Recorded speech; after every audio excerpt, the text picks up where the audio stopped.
Hi friends, welcome back to our channel Dwaraka tech Telugu. మీకందరికీ nothing brand CEO ఎవరో తెలిసే comment చేయండి. క్యారల్ ఇతను ఏం చేస్తాడంటే నథింగ్ ఫోన్ 3 లాంచ్ చేస్తున్నట్టు ఒక హింట్ అయితే బయట పెట్టాడు అనమాట. అండ్ మనకి ఇది ఫస్ట్ ఫ్లాగ్షిప్ ఫోన్ అని వీళ్ళు మెన్షన్ చేస్తున్నారు. అంటే మనకి ఇంతకుముందు నథింగ్ ఫోన్లో చాలా ఫ్లాగ్షిప్ ఫోన్స్ ఉన్నాయి. వాటితో కంపేర్ చేసుకుంటే ఇది నెంబర్ 1 ఫ్లాగ్షిప్ ఫోన్ అని వీళ్ళు మెన్షన్ చేస్తున్నారు. ఫ్లాగ్షిప్ ఫోన్ అంటే అర్థమైపోవాల్సింది వాటికి ఫీచర్స్ అనేవి ఆ లెవెల్ ఉంటాయన్నమాట. అండ్ మనకి ఈసారి మొత్తం ఏ ఇంటిగ్రేషన్ రాబోతుంది అనమాట. అంటే ఇంతకుముందు మనకి నథింగ్ సిరీస్ చాలా చూసినాం, వాటిలో ఏ ఫీచర్స్ అనేవి పెద్దగా ఉండేవి కాదు. ఈసారి మనకి నథింగ్ ఫోన్ 3లో ఏ ఫీచర్స్ అనేవి చాలా వరకు డెవలప్ చేస్తారని చెప్తున్నారు. మనకి ఇది అఫీషియల్గా జూలై 15న లాంచ్ చేస్తున్న రూమర్స్ అయితే బయటపడాయి అనమాట. రూమర్స్ కాదు, కన్ఫర్మ్ అనుకోవచ్చు, ఎందుకంటే సీఈఓనే చెప్తున్నాను అనమాట జూలై 15 లాంచ్ చేస్తామని. ఫ్రెండ్స్, నా కంటెంట్ మీకు వర్త్ అనిపిస్తే సబ్స్క్రైబ్ అవ్వండి, ఈ వీడియోకి అయితే లైక్ కొట్టండి గైస్. సబ్స్క్రైబ్ అయితే ఖచ్చితంగా చేయండి, ఎందుకంటే నేను చాలా వరకు అయితే మంచి కంటెంట్ ఇస్తున్నాను. బట్ అంతే మాదిరి మీరు కూడా నాకు మంచి సపోర్ట్ ఇది ఇవ్వాలన్నమాట. మొబైల్ సంబంధించిన డిజైన్ అండ్ బిల్డ్ క్వాలిటీకి వద్దాం. ఇది మనకి ఫ్రంట్ అయితే ఫ్లాట్ డిస్ప్లే ఉంటుంది, కానీ మనకి కార్నింగ్ గోర్ గ్లాస్ ఇది యూజ్ చేస్తారనమాట. కొంచెం బెటర్ ప్రొటెక్షన్ చెప్పొచ్చు. మనకి బ్యాక్ అయితే ప్లాస్టిక్ ఫినిష్ ఉంటుందని చెప్తున్నారు. మ్యాక్సిమం ప్లాస్టిక్ ఫినిష్ ఉంటుంది అనమాట. ఇప్పటివరకు వచ్చిన నథింగ్ ఫోన్స్ అన్ని కూడా బ్యాక్ ప్లాస్టిక్ ఇచ్చారు, ఇక్కడ కూడా ప్లాస్టిక్ ఉంది. మనకి డ్యూల్ స్టోరేజ్ స్పీకర్స్ ఉంటాయి, సౌండ్ క్వాలిటీ చాలా బాగుంటుంది. అలాగే మనకి ఇన్ డిస్ప్లే ఫింగర్ప్రింట్ సపోర్ట్ ఉంది అనమాట. ఇది మనకు ఆప్టికల్ అని చెప్పొచ్చు. మళ్ళీ ఐపీ రేటింగ్ విషయానికి వచ్చినట్టు IP65 వాటర్ రేటింగ్ సపోర్ట్ ఉందని చెప్తున్నారు. ఇది కూడా రమణస్ ప్రకారమే, కన్ఫర్మ్ అయితే కాదు. ఇది మనకి వెయిట్ విషయానికి వచ్చినట్టు అప్రాక్సిమేట్గా 200 గ్రామ్స్ లోపల ఉండొచ్చు అనమాట. అలాగే ఇంకా థిక్ విషయానికి వచ్చినట్టయితే 8mm థిక్నెస్ ఉండొచ్చు, ఎందుకంటే మనకి ప్లాస్టిక్ యూజ్ చేస్తారు కాబట్టి కొంచెం బెజల్స్ కానీ అలాగే మనకి థిక్నెస్ కానీ కొంచెం ఇంప్రూవ్ ఉంటుంది. సో మనకి ఈ మొబైల్ సంబంధించిన సీఈఓ క్యారల్ ఏం చెప్తున్నారంటే ఈ మొబైల్ వాడిన design and build quality too much better అని చెప్తున్నారు అనమాట. ఈ అన్ని కండిషన్స్లో కూడా సర్వే అవ్వగలదని చెప్పొచ్చు ఇలాంటి బిల్డ్ క్వాలిటీ వాడడం వల్ల.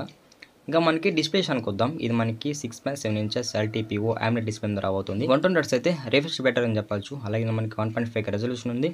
ఇంకా చూడండి, దీనిలో మనకి HDR10+ సపోర్ట్ ఉంది. మనకి అప్ టు 3000 nits అయితే బ్రైట్నెస్ పెట్టారు, చాలా ఎక్కువ పెట్టేసి అనమాట. ఇండోర్ కానీ అవుట్డోర్ కానీ బ్రైట్నెస్ అనేది చాలా బెటర్ ఉంటుంది అనమాట.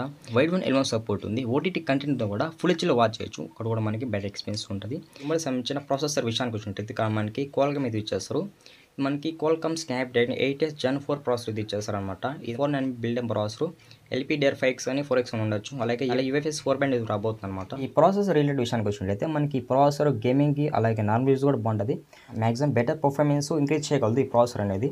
అంటే ఎవరైతే PUBG, free fire, call of duty ఆడుతుంటారో వాళ్ళకి చాలా బెటర్గా ఉంటుంది అనమాట ఈ ప్రాసెసర్ అనేది. మనకి Android 15 రాబోతుంది. అలాగే నథింగ్ OS 3.2 రాబోతుంది అనమాట. ఈసారి మనకి నథింగ్ OSలో చాలా వరకు అయితే చేంజ్ చేస్తారు. ఏ ఫీచర్స్ అనమాట ఈ మొబైల్లో చాలా వరకు అయితే ఈ ఫీచర్స్ ఇంప్రూవ్ చేస్తారు. మనకి మొత్తం ఇది ఏ ఇంటిగ్రేషన్తో రన్ అవుతుంది అనమాట. కెమెరా విషయానికి వద్దాం. ఇది మనకి ట్రిపుల్ కెమెరా సెటప్ ఉంటుంది, ఒక ఫ్లాష్ ఉంటుంది.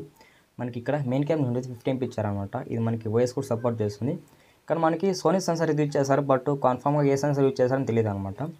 బట్ మనకి మెయిన్ కెమెరా నుంచి కూడా మంచి ఫోటోస్ ఎక్స్పెక్ట్ చేయొచ్చు. అలాగే సెకండరీ కెమెరా విషయానికి వచ్చినట్టు మనకి ఇక్కడ 50MP అల్ట్రా వైడ్ కెమెరా పెట్టారని చెప్తున్నారు.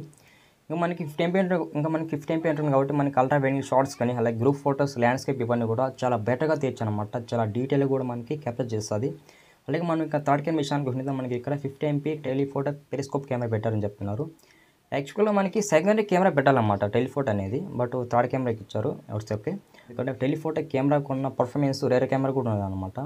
అందుకని చెప్తున్నాం. మనకి ఇక్కడ అప్ టు 3x వరకు అయితే ఆప్టికల్ జూమ్ ఉంది. మనకి జూమ్ ఎఫెక్ట్ తక్కువే కానీ బట్ ఫోటోస్ అయితే మంచిగా తీయగలదు. ఫ్రంట్ కెమెరా విషయానికి వచ్చింది మనకి ఇక్కడ రూమర్స్ ప్రకారం 32MP అనమాట. బట్ చూడండి, 32MP అయినా కూడా చాలా బెటర్, చాలా డీసెంట్ ఫోటోస్ అయితే కవర్ చేయగలదు అనమాట. కెమెరాకి HDR కూడా సపోర్ట్ ఉంది అనమాట. అంటే మన ఫోటోస్ని HDR కూడా తీసుకోవచ్చు, చాలా డీటెయిల్గా అయితే కనిపిస్తాయి అనమాట. మెజర్గా మనకి నథింగ్ కెమెరాస్ కూడా చాలా బెటర్గా ఉంటాయని చెప్పొచ్చు ఒక రకంగా పోల్చుకుంటే.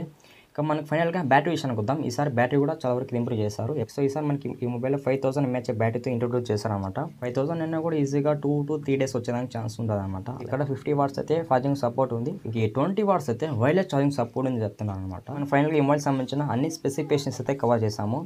ఇంకా ఫైనల్గా నాకు నచ్చిన ఏమో ప్లస్ పాయింట్స్ ఏమంటే అది ఫస్ట్ చెప్పుకోవాల్సింది కెమెరాస్ అని చెప్పొచ్చు. అలాగే సెకండరీ ఏ ఫీచర్స్ అనమాట. ఏ ఫోన్ కూడా ఏ ఫీచర్స్తో బెటర్గా ఆరేయలేదు, బట్ ఈ ఫోన్ ఏ ఫీచర్స్తో చాలా బెటర్గా ఇంట్రొడ్యూస్ చేస్తున్నారు. ప్రైస్ విషయానికి వద్దాం. ప్రైస్ అప్రాక్సిమేట్ 40K రావచ్చు, బట్ గ్లోబల్గా ఏం చెప్తున్నారు అంటే 65,000కి వస్తుందని చెప్తున్నారు. బట్ చూడాలన్నమాట, ఎందుకంటే మన ఇండియాకి వచ్చే మాదిరిగా అంత ప్రైస్ అయితే ఉండదు. సో నా చిన్న రిక్వెస్ట్ ఏమంటే మన వీడియోని ఎవరైనా కొత్తగా వాచ్ చేస్తుంటే లైక్ అండ్ సబ్స్క్రైబ్ అయితే కొట్టండి గైస్. మీరు చేసే లైక్ సబ్స్క్రైబ్ అనేది నాకు చాలా వాల్యుబుల్ అనమాట. ఇది కాదు ఇవాళ వీడియో. నెక్స్ట్ టైం మళ్ళీ కలుసుకుందాం.